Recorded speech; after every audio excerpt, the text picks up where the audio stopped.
Hey Starseeds, it's Olivia Tessa Deshoe. I wanted to share a real honest update from the middle of my 12-week fitness and spiritual development challenge. I'm officially halfway through and life decided to throw me a small curveball. A small postural muscle in my left hip pulled, a muscle I've never injured before. It's one of those postural muscles that's engaged every time the body moves forward, so it really affects walking and running. Needless to say, running is out of the question for now, and even long walks trigger discomfort. So that said, I can still do parts of my program, light warm-up on the bike and my full weight training with modifications and careful listening. But walking causes pain, so I'm adapting.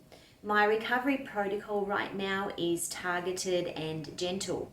Foam rolling, the surrounding and supporting muscles, herbal muscle relaxant patches, heat packs, and weekly chiropractic adjustments to keep the pelvis, spine, neck and shoulders aligned while I'm compensating and limping slightly.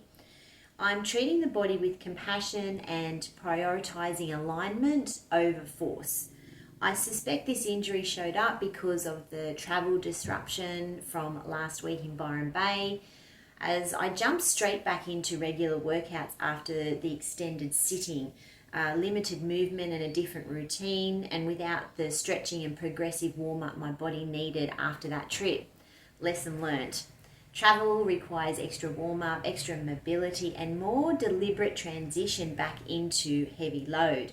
So because of this minor setback, I'm not recording or sharing my biometrics this week. There's no point. I'll take them next week or the week after when things feel more reliable. Initially, I was frustrated, I won't lie, but I used EFT tapping to move through that frustration quickly. If you haven't tried EFT before, it's a simple, effective tool, tapping on meridian points while voicing the emotion and a positive resolution. I tapped on the anger and disappointment, acknowledged it, released it, and shifted into acceptance. It's a practical tool to move energy from the emotional body, and it helped me reframe this pause from punishment into recalibration in the mental body. I want to speak to something important here as well, that, rest is as hard for some of us as movement is for others. So momentum always feels good, but when you're going at full speed and the universe hands you a red light, it can feel intolerable. But these pauses are purposeful. They force alignment with universal flow instead of forcing outcomes. Surrendered manifestation, choosing alignment and flow over brute force, is the sweetest, most sustainable way to reach your goals. So I'm taking the red light as a signal to rest, recalibrate, and return stronger. Spiritually, things have been exhilarating this week despite less light language channeling that I'd hoped for. My astral travel and multi-dimensional travel and telepathic access opened up in ways that feel really, really new and deep and explorative. I've been visiting realities and dimensions I haven't consciously navigated before. So that exploration stretches me and it teaches me and expands the energetic bandwidth I can hold. In a way, even though I haven't been speaking light language as much, my capacity to receive and hold other higher manifestation frequencies has increased. So a discovery I'm loving right now, I've been intentionally using my energetic work as a manifestation accelerator. Historically, I've used my energy healing and mediumship for clearing and healing others, and that has its own sacredness. But lately, I've been deliberately pairing my energetic activations with my personal manifestation intentions. And while the physical vessel rests and repairs, the energetic field is being primed to accelerate outcomes. The results?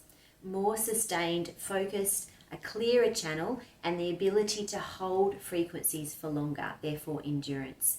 And that mental endurance, the capacity to stay concentrated and steady, is helping me reach into timelines that previously felt out of range. A quick nuance that's been showing up for me: trusting is powerful, but trust without wise boundaries can be naive.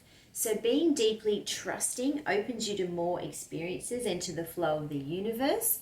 It can also make you a little bit vulnerable if you don't have energetic discernment. So there is a delicate balance between trust in the trust process, between trust the expanded you, but also keep your field strong and filtered. So that's part of the work I'm doing now, strengthening both vulnerability and boundaries simultaneously. It's the most mature form of trust. So where does this leave me for next week? Well, I'll continue to listen to my body, obviously, no pushing through pain, more breathing, more rolling, more gentle mobility, more measured weight training and progressive ramp up as the hip allows. I'll continue weekly adjustments with my chiropractor to maintain pelvic and spinal alignment while these muscles heal. I expect to be back running in time, but I'll only return when my body tells me that it's ready. So if you're on your own challenge, fitness, spiritual, or both, remember, adaptation is not failure. Pause is not regression. It's an invitation to refine how you reach your goals. Momentum is a beautiful energetic state, but so is recalibration. Both serve the same purpose, alignment. So if you'd like practice tools to help you through pauses like this, breath work, hypnosis for relaxation and repair, guided EFT and energetic filtration practices, these are available inside my Starseed Siblings app. Segment 1 and 2 in particular of the Soul Remembrance content includes practical work to prepare your system and anchor steady energy, guided breath protocols, hypnosis to drop into rest and repair, and tools to strengthen your energetic filtration system. So if you're navigating travel, high demand weeks, or injury recovery, those resources can be a daily support. And if you need a personalized guidance, my one-on-one laser coaching sessions are available to help you accelerate alignment without forcing it. Before I close, I want to share a personal anchor I used this week. Every time the pain flared, when I walked, I paused, breathed into the discomfort, and just said aloud, I hear you, I love everything you do for me, and I will care for you, I promise. That simple ritual, marrying compassion with practical action, shifted the whole tone of recovery for me, and it really transformed grit into grace. Thank you for being here, for witnessing the imperfect sacred process. And if you're in a similar place, injured, pausing, recalibrating, tell me in the comments what tools help you move through the frustration into acceptance. I read every comment and I love leaning and learning from your experiences. I'll share biometric and results and next week updates when they feel aligned to share. Until then, stay gentle with yourself, keep breathing, and honour the red lights as part of the map, not the roadblock. With love and light, Olivia.